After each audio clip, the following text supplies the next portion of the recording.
চারটাতে বিছানার চাদর চেঞ্জ করলে ঈদের আনন্দ শুরু হয়ে যায়।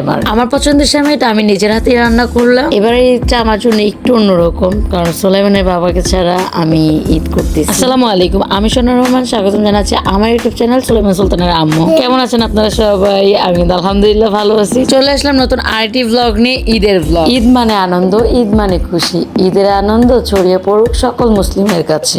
চারটাতে বিছানার চাদর চেঞ্জ করলেই তো মনে হয় যে ঈদ শুরু হয়ে গেল। তবে এবার আমি চারটাতে দুদিন আগে চাদর চেঞ্জ করে ফেলেছি, কারণ আমাদের বাসায় ছোট আন্টিরা চলে যাবে ছুটিতে। যাই হোক, ওই ভিডিও তো ছিল চারটাতের আগে, আর এই ভিডিওটা করা হয়েছে চারটাতের দিন রাতে বেলা।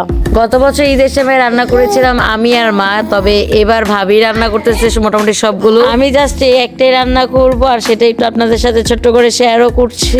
আজকের এই ব্লগে চারটাতে সেমাই রান্না করা, ঈদের দিনে টুকিটাকি কি কি করলাম ওইগুলোই শেয়ার করবো আপনাদের সাথে। যাদের কাছে ভালো লাগবে অবশ্যই লাইক এন্ড কমেন্ট করবেন, আর যাদের কাছে ভালো লাগবে না প্লিজ ইগনোর করবেন। মোটামুটি ভাবি সব সেমাই রান্না শেষ করার পরে আমি এই সেমাই রান্না করা শুরু করেছি। ভাবির কাছে এসে গুঁড়া দুধ গোলানো এতটুকুই ছিল, তো আমি আবার দুধ বাড়িয়ে নিচ্ছিলাম, গলিয়ে নিলাম। ঝরঝরে সেমাই রান্না করার জন্য তো বেশি দুধের দরকার হয় না, জাস্ট অল্প একটু সিদ্ধ করার জন্য হলেই হয়। তো দুধ গলিয়ে নেওয়ার পরে এদিকে আমি সেমাইগুলোকে ভাজার জন্য দিয়ে দিলাম একটা কড়াইয়ের মধ্যে। তো সুন্দর করে সেমাইগুলোকে হাত দিয়ে নেড়ে চেড়ে ভেজে নিচ্ছিলাম। সেমাইগুলো ভাজা হয়ে গেলে এরপরে আমি ঠান্ডা হওয়ার জন্য আরেকটা পাত্রের মধ্যে রেখে দিচ্ছি।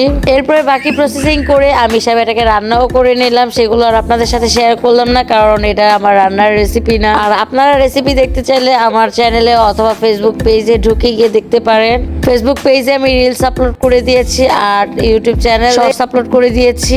এই তো এরপরে সেমাইগুলো বক্সে ভরে নিয়েছি, আর বাকি সেমাই এই যে এগুলো ভাবি রান্না করেছে। এবার আর আমি অন্য কিছু রান্না করিনি, এবার জাস্ট একটা আইটেমই রান্না করেছিলাম আমি। চারটাতে আর কোনো ব্লগ করা হয়নি। এরপরে ভিডিওটি চালু করা হয়েছে ঈদের দিন সকালবেলা। ঘুম থেকে উঠে আমি আলমারি থেকে ড্রেস নামিয়ে নিচ্ছিলাম শাওয়ার করার জন্য। আর এইদিকে সুলতানা উঠে গিয়েছে, তাই আগে চিন্তা করলাম ওকে শাওয়ার করাবো, এরপরে আমি শাওয়ার করে নিব। ঈদের দিন ঘুম থেকে উঠেছে অলমোস্ট 11টার দিকে, কারণ আজকে আর আমার সকালে ওঠার প্রয়োজন হয়নি। সুলাইমানের বাবা তো বাসায় নেই। সুলতানকে গোসল করানোর জন্য এদিকে আমি ওর পাঞ্জাবি রেডি করে নিচ্ছিলাম কি পরাবো, সাথে সুলাইমানেরটাও বের করে নিলাম। আর এই দুইটাই হচ্ছে ওদের দুই ভাইয়ের আউটফিট আজকে। সুলতানকে গোসল করিয়ে ওর দাদির সাথে দেখা করার জন্য আনলাম। এরপরে মা আবার ওকে একটু সেমাই বেড়ে দিল খাওয়ানোর জন্য। আর এই তো দেখেন কেমন করতেছে, খেতেই চাচ্ছিল না ফার্স্টের দিকে, এরপরে কোনো রকম একটু খেয়েছে। আর সবাই কিন্তু মাশাআল্লাহ বলবে। ওকে খাওয়ানো শেষ করে আমি শাওয়ারে চলে গিয়েছিলাম চেয়ারে বসিয়ে রেখে। মা আবার খিচুড়ি রান্না করতেছিল আর ওকে দেখতেছিল। এসে দেখলাম ও একটু কোলে উঠতে চাচ্ছে, এরপরে আমি ওকে কোলে নিয়ে নিলাম। আর এই তো মায়ের দিয়ে খিচুড়ি রান্না করতেছে। সুলতানকে খাওয়ানোর জন্য যে সেমাই নিয়েছিলাম ও তো শেষ করে নেয়, ওই বাটিতে আমি আরেকটু সেমাই রিফিল করে আমিও খেতে বসে গেলাম।